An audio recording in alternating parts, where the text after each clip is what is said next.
तो राम मेरे प्यारे भाई बहनों की हलचल मजा में एक बार फिर से सबका स्वागत है अपने चैनल सेफ्रॉन पैट्रियोट में। और मैं आपका वही दुर्गेश लेकर आ चुका हूँ एक और नई वीडियो। अरे बैठ जाओ, राम मंदिर का पैसा खाते हो। अरे चंदा चोरो बैठो, चंदा चोरो बैठो, चंदा चोरो बैठो, बैठो चंदा चोरो, चंदा चोरो बैठ जाओ।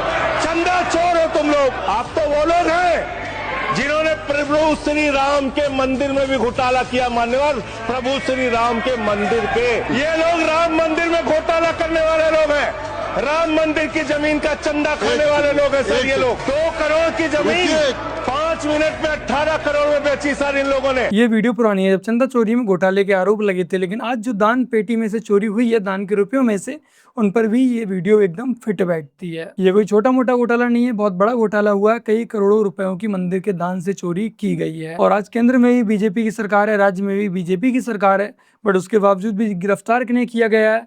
उन्हें गिरफ्तार किया गया है जो छोटी मछलियां हैं, जैसे ड्राइवर हो गया जो काउंटिंग का काम कर रहे हैं। काउंटिंग का काम कौन कर रहे हैं?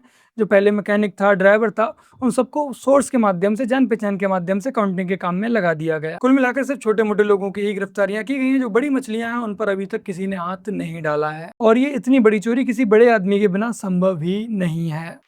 ना इज्जत की चिंता, ना फिक्र कोई अपमान की, जय बोलो बेईमान की, जय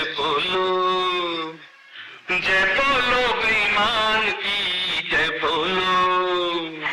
ना इज्जत की चिंता, ना फिक्र कोई अपमान की, जय बोलो बेईमान की, जय बोलो।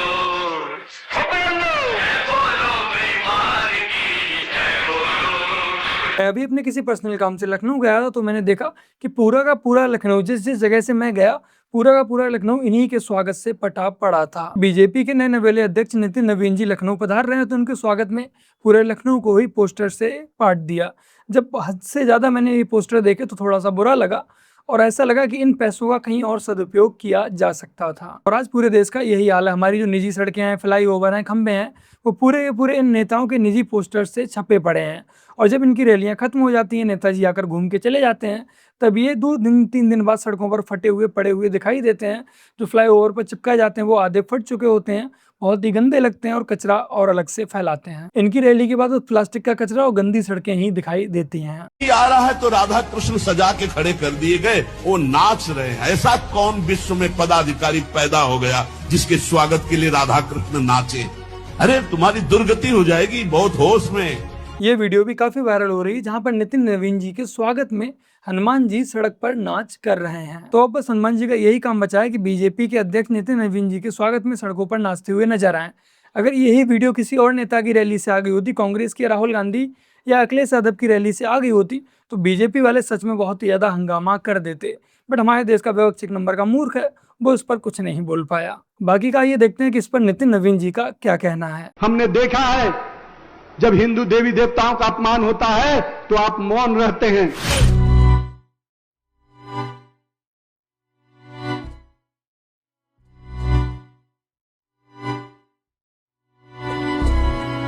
देखो भाई, मैं नितिन नवीन जी के अकॉर्डिंग ही चल रहा हूँ कि जब हिंदू देवी देवताओं का अपमान होता है तो लोग मौन रहते हैं, तो इसीलिए मैंने मौन रहना उचित नहीं समझा।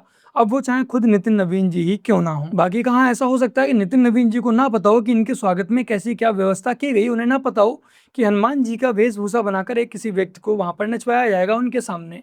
तो यहाँ पर नितिन नवीन जी को ये करना था कि अपने काफिले को रोकते, गाड़ी से नीचे उतर कर आते, जो हनुमान जी का वेश बनाया हुआ है उससे पैर छूकर माफी मांगते, और जिसने भी ये कृत्य किया उसे साफ संदेश देते, कड़े शब्दों में, कैसे कि दोबारा कभी भी उनकी रैली में इस तरह की अपमानजनक चीजें, देवी देवताओं का अपमान करने वाले कृत्य दोबारा ना किए जाएं। लेकिन शायद नितिन नवीन जी ने अपनी गाड़ी से उतरना उचित नहीं समझा। जब आप लगातार सत्ता में बने रहते हैं तो आपको कुछ इसी तरह से घमंड हो जाता है, बाकी सब आपको अपने नीचे नजर आने लगते हैं। लेकिन हाँ, नितिन नवीन जी के स्वागत में बुर्के वाली महिलाओं को देखकर अच्छा लगा।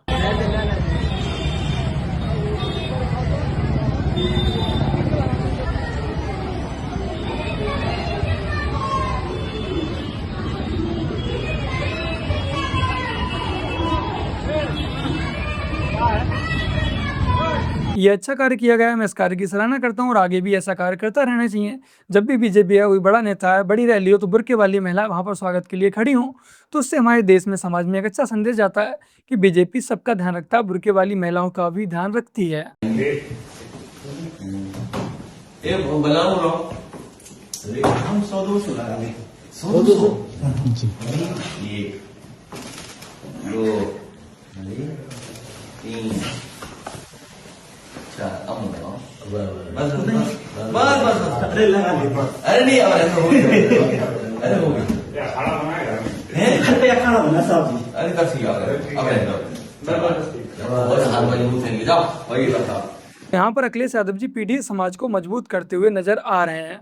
बाकी का आप ये मत कहिएगा कि अगर आपको समाजवादी पार्टी में टिकट चाहिए तो उसके लिए कुछ इस तरह से चापलूसी करनी पड़ती है। क्या बोला तुमने? मैं बोला हूँ मोदी जी को झोला उठाकर हिमालय जाने के इंतजार में ये विपक्ष पहुंचना जाए लोटे में बैठ के हरिद्वार में। तो मैं देखिए मोदी जी ने कहा था अच्छे दिन आएंगे। मोदी जी ने कहा था अच्छे दिन आएंगे। आप कितने अच्छे दिन की अपेक्षा रखना चाहते हो? सारे राम विरोधी तो राम भक्त हो गए। लेकिन देखो मुझे ऐसा होता हुआ नजर नहीं आ रहा है। मैं ये इसलिए नहीं कह रहा हूँ कि हमारे देश का विपक्ष बहुत अच्छा काम कर रहा है। हमारे देश का विपक्ष तो दो कौड़ी का है ही, लेकिन जो बीजेपी वाले हैं वो अपने कुछ कृत्यों से अब अपने ही पैरों पर कुल्हाड़ी मारने पर लगे हुए हैं। और वैसे भी आज बीजेपी में आधे से ज्यादा कांग्रेसी और समाजवादी पार्टी के नेता ही भर चुके हैं। और दूसरी बात, सोनम सर से मैंने बात की है, उनकी जो हेल्थ खराब होती जा रही, मुझे उसको लेकर चिंता हो रही है। तो मैंने सर को कहा भी, सर आप अनशन करने की जरूरत नहीं है, आपके अनशन किए बिना भी हम ये प्रोटेस्ट जारी रख सकते हैं। कुल मिलाकर अब कांग्रेस जनता पार्टी के द्वारा ये संदेश दे दिया गया है कि जल्द ही ये भूख हड़ताल खत्म होने वाली है। अब अभिजीत दीप के किसी और को बकरा बनाएगा। अन्ना हजारे का जो रोल है अभी उसमें क्या आपकी भूमिका रहेगी? सॉरी, अन्ना हजारे की जो रोल है उसमें आपकी लोगों की क्या भूमिका है? उनका क्या रोल है? अन्ना हजारे से मुलाकात करेंगे आप लोग? बिल्कुल नहीं। मुझे लगता है युवाओं को ये अब चीज हाथ में लेने दो। जो लोग 60-70 के हो गए ना वो रिटायर हो जाए, चाहे पॉलिटिक्स हो या चाहे एक्टिविज्म हो, वो रिटायर हो जाए, वो किसी आश्रम में बैठ जाए। फ्यूचर हमारे फ्यूचर का सवाल है, स्टूडेंट्स के फ्यूचर का सवाल है। अब हमें डिसाइड कर दो ना क्या करना चाहिए। कब तक मतलब बुढ़े लोग जिनका सब कुछ हो गया वो डिसाइड करेंगे?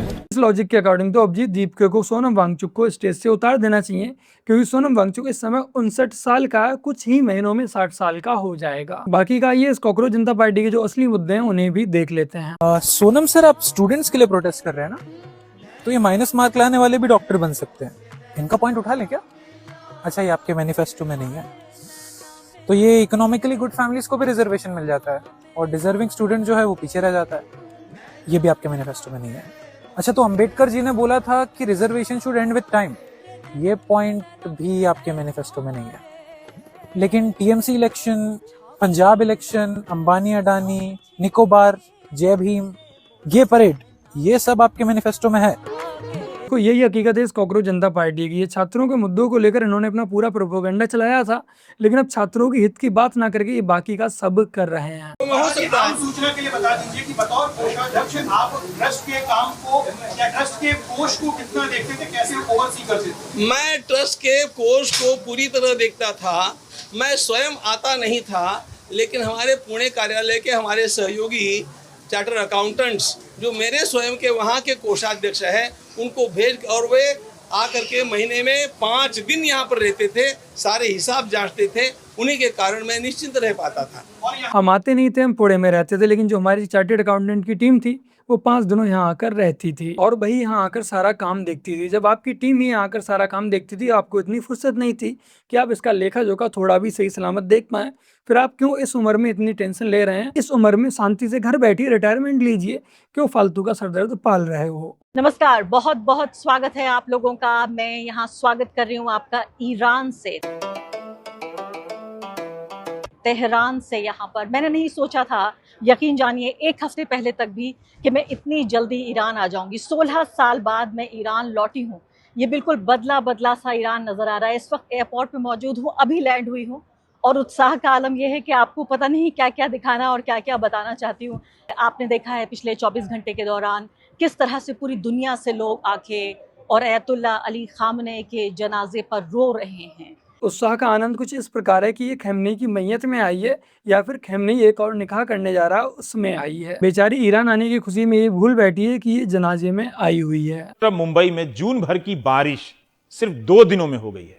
मुंबई और केरल के बीच बारिश में अंतर क्लाइमेट चेंज यानी जलवायु परिवर्तन के कारण आ रहा है।